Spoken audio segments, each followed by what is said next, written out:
राधे राधे दोस्तों, आज की हमारी इस वीडियो में हम आपके लिए श्रीमद् भागवत गीता के 17वें अध्याय का सार लेकर प्रस्तुत हुए हैं। इस 17वें अध्याय के आरंभ में अर्जुन ने श्रद्धा युक्त पुरुषों की निष्ठा पूछी है। उसके उत्तर में भगवान ने 3 प्रकार की श्रद्धा बतलाकर श्रद्धा के अनुसार ही पुरुष का स्वरूप बतलाया है। फिर पूजा, यज्ञ, तप आदि में श्रद्धा का संबंध दिखलाते हुए श्रद्धा रहित पुरुषों के कर्मों को असत बतलाया गया है। इस प्रकार इस अध्याय में त्रिविध श्रद्धा की विभाग पूर्वक व्याख्या होने से इसका नाम श्रद्धा त्रय विभाग योग रखा गया है। इस अध्याय के आरंभ में अर्जुन भगवान श्री कृष्ण से पूछते हैं, हे कृष्ण, जो लोग शास्त्र के नियमों का पालन ना करके अपनी कल्पना के अनुसार पूजा करते हैं, उनकी स्थिति कौन सी है? वे सतोगुणी हैं, रजोगुणी हैं अथवा तमोगुणी हैं? भगवान श्री कृष्ण ने कहा, देहधारी जीवों के गुणों के अनुसार उसकी श्रद्धा 3 प्रकार की होती है, सतोगुणी, रजोगुणी अथवा तमोगुणी। अब इसके विषय में तुम मुझसे सुनो। हे भरत पुत्र, विभिन्न गुणों के अंतर्गत अपने अपने अस्तित्व के अनुसार मनुष्य एक विशेष प्रकार की श्रद्धा विकसित करता है। अपने द्वारा अर्जित गुणों के अनुसार ही जीव को विशेष श्रद्धा से युक्त कहा गया है। सतोगुणी व्यक्ति देवताओं की पूजा करते हैं, रजोगुणी यक्षों राक्षसों की पूजा करते हैं और तमोगुणी व्यक्ति भूत प्रेतों की पूजा करते हैं। जो लोग दंभ तथा अहंकार के वशीभूत होकर शास्त्र विरुद्ध कठोर तपस्या व व्रत करते हैं, जो काम तथा आसक्ति द्वारा प्रेरित होते हैं, जो मूर्ख हैं तथा जो शरीर के भीतर तत्वों को तथा शरीर के भीतर स्थित परमात्मा को कष्ट पहुंचाते हैं, उन्हें असुर कहा जाता है। यहाँ तक कि प्रत्येक व्यक्ति जो भोजन पसंद करता है वह भी प्रकृति के गुणों के अनुसार 3 प्रकार का होता है।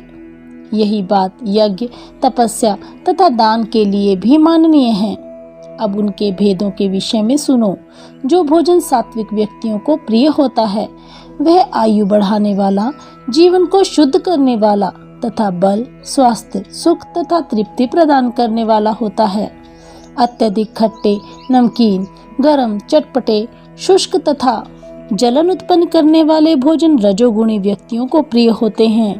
ऐसे भोजन दुख, शोक तथा रोग उत्पन्न करने वाले होते हैं। खाने से 3 घंटे पहले पकाया गया, स्वादहीन, नियोजित तथा सड़ा हुआ, झूठा तथा अस्पष्ट वस्तुओं से युक्त भोजन उन लोगों को प्रिय होता है जो तामसी होते हैं। यज्ञों में वही यज्ञ सात्विक होता है जो शास्त्र के निर्देशानुसार कर्तव्य समझकर उन लोगों के द्वारा किया जाता है जो फल की इच्छा नहीं रखते। लेकिन हे भरत श्रेष्ठ, जो यज्ञ किसी भौतिक लाभ के लिए या गर्ववश किया जाता है उसे तुम राजसी जानो। जो यज्ञ शास्त्रों की अवहेलना करके प्रसाद वितरण किए बिना, वैदिक मंत्रों का उच्चारण किए बिना, पुरोहितों को दक्षिणा दिए बिना तथा बिना श्रद्धा के संपन्न किया जाता है वह तामसी माना जाता है। परमेश्वर, ब्राह्मणों, गुरु तथा माता पिता की पूजा करना तथा पवित्र, सरलता, ब्रह्मचर्य और अहिंसा ही शारीरिक तपस्या है। सच्चे, भाने वाले तथा हितकर, अन्यों को शुद्ध न करने वाले वाक्य बोलना और वैदिक साहित्य का नियमित पारायण करना, यही वाणी की तपस्या है।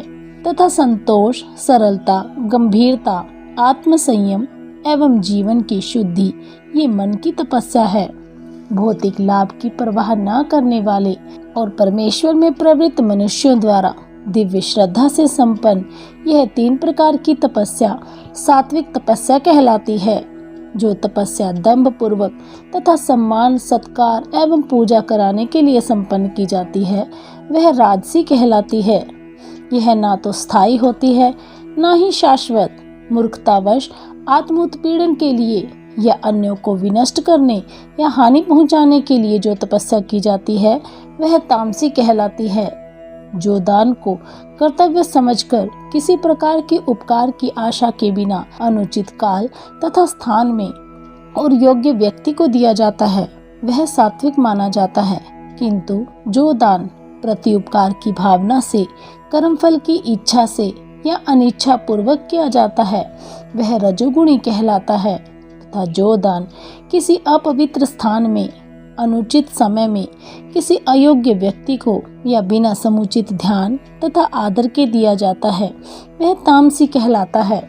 सृष्टि के आदि काल से ओम तत्सत 3 शब्द परम ब्रह्म को सूचित करने के लिए प्रयुक्त किए जाते हैं।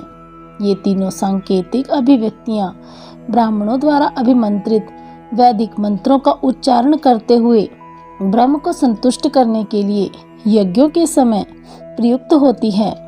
अतएव योगी जन ब्रह्म की प्राप्ति के लिए शास्त्र विधि के अनुसार यज्ञ, दान तथा तप की क्रियाओं का आरंभ सदैव ओम से करते हैं।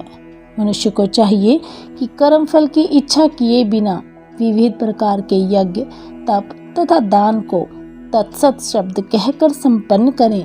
ऐसी दिव्य क्रियाओं का उद्देश्य भवबंधन से मुक्त होना है। परम सत्य ही भक्तिमय यज्ञ का लक्ष्य है। हे पृथा पुत्र, ऐसे यज्ञ का संपन्न करता भी सत कहलाता है। जिस प्रकार यज्ञ, तप तथा दान के सभी कर्म भी जो परम पुरुष को प्रसन्न करने के लिए संपन्न किया जाता है सत है। हे पार्थ, श्रद्धा के बिना यज्ञ, दान या तप के रूप में जो भी किया जाता है वह नश्वर है, वह असत है और इस जन्म और अगले जन्म दोनों में ही व्यर्थ जाता है।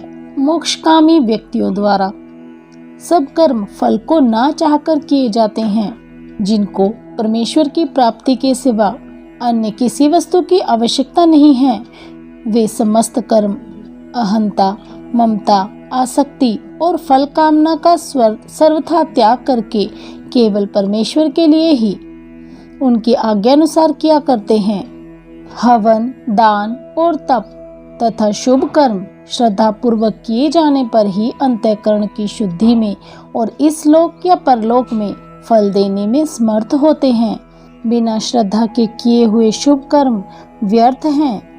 वे इस लोक या परलोक में कहीं पर भी लाभप्रद नहीं होते। निषिद्ध कर्मों के करने में श्रद्धा की आवश्यकता नहीं है और उनका फल भी श्रद्धा पर निर्भर नहीं है।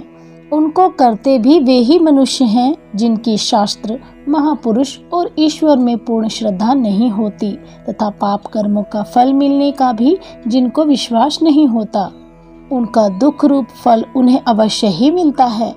बोलिए श्री कृष्ण भगवान की जय।